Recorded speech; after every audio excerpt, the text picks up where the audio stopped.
Potomac Airfield 2017 MicroTower. Note the batteries are on site, the base is installed. First open the crates.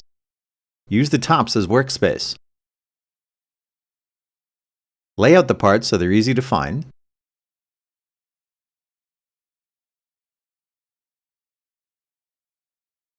Next, install the base hardware.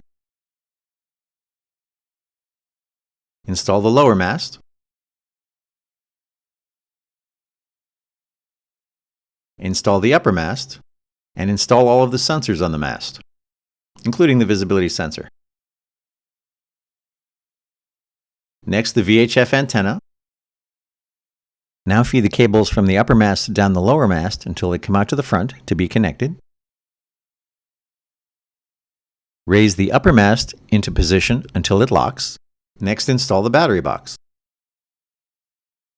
Set the panels aside and install the arms. Install the main box by removing its bottom cover and hanging it on the mast. Plug in the various cables and then put the cover back on. Slide the solar panels on.